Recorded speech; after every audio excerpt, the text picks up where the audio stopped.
देखिए, बालू जो है वो नदी का फेफड़ा माना जाता है। तो आदमी का फेफड़ा निकाल दिया है तो आदमी सांस लेना बंद कर देगा और उसकी मौत हो जाएगी। नदी के साथ भी वही स्थिति है और उसके लिए एक सीमा तय की गई थी, इसलिए मानक तय हुआ था कि इस सीमा के तहत अगर आप बालू उत्खनन करते हैं तो ठीक है, लेकिन बालू का वैध उत्खनन के नाम पर अवैध उत्खनन धड़ल्ले से हो रहा है। अभी आपने देखा कि बिहटा में क्या घटना हुई। एक पदाधिकारी खनन इंस्पेक्टर महिला जाती है गलत को रोकने के लिए तो उसके साथ मारपीट हुई। तो यहाँ माफियाओं का एकदम पूरा बोलबाला हो गया। इसमें सारे लोगों की मिले भगत है। सवाल है कि इतनी ज्यादती, और यह ज्यादती नदियों के साथ नहीं है, यह प्रकृति के साथ है और यहाँ जम्मू जिले के तमाम रहने वाले लोगों के साथ यह ज्यादती है। 80% लोगों की जीविका खेती से मिलती है और यही जम्मू की अर्थव्यवस्था की रीढ़ है। क्योंकि यहाँ कोई कल कारखाना नहीं है, कोई आय का स्रोत नहीं है। सालों भर फसलें लहलहाती थीं नदियों के किनारे। हो क्या रहा है आज? जल संकट पैदा हो गया है, बोरिंग फेल हो रहा है, चापाकल फेल हो रहा है। जो नदी का पानी गर्मी के दिनों में भी पेन से ले जाता था, जो निःशुल्क सिंचाई कर लेता था, आज क्या हो रहा है किसानों के साथ? के बावजूद भी जो मठाधीश लोग हैं, चाहे वो पदाधिकारी हों, शिक्षित वर्ग हों, मंत्री हों, एमएलए हों, जो मठाधीश लोग हैं वो चुप्पी साधे हुए हैं, जबकि खामियाजा वे भी भुगतेंगे, वो भी बचेंगे नहीं। क्या आप लोग की आवाज उठाने के बाद अवैध बालू जो खनन हो रहा है? जी बिल्कुल नहीं लगता है कि सरकार ये मानने वाली है, लेकिन हम लोग कोशिश करेंगे कि यहाँ के लोगों में जन चेतना पैदा करें। इसके लिए कई कार्यक्रम तय किए गए हैं, उन कार्यक्रमों के तहत लोगों को जगाने का काम करेंगे। अगर जनता जग जाए, जनता की मांगे एकजुट होकर सामने जब आ जाएगी तो दुनिया की सत्ता बड़ी से बड़ी सत्ता हिल जाती है। जब तक यहाँ के लोग एकजुट नहीं है तब ये लोग मौज मस्ती कर लें।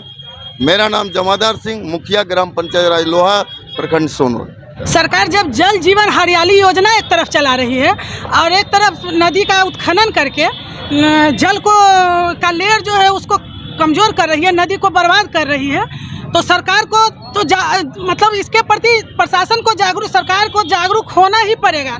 नहीं अगर जागरूक होंगे तो आप देख रहे हैं कि गांव में चापाकल सूख गया है, तो नदी के चलते लेयर तो बचा हुआ था।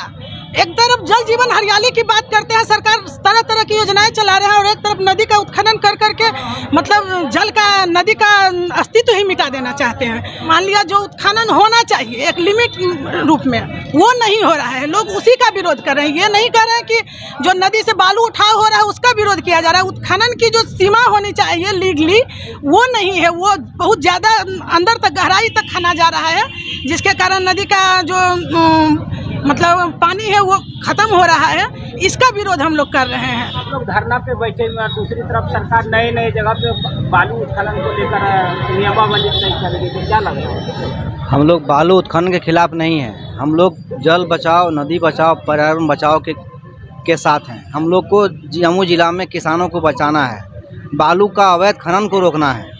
और बालू का अवैध खनन से ही पर्यावरण दूषित हो रहा है, पानी का जलस्तर गिर रहा है। हम लोग जागरूकता फैला रहे हैं किसान में और आम जनजीवन में कि वो लोग नहीं जागेंगे तो दिक्कत हो जाएगा, जागेंगे तो जन आंदोलन खड़ा होगा, तो हो सकता है सरकार की नींद जागे और इस पर कुछ कार्रवाई करे, जिससे कि हम लोग का नदी बच सके, जल बच सके, पर्यावरण को सुरक्षित कर सके हम लोग। हमारी बात अगर सुनी जाती तो आज हम भूख हड़ताल पर नहीं बैठते।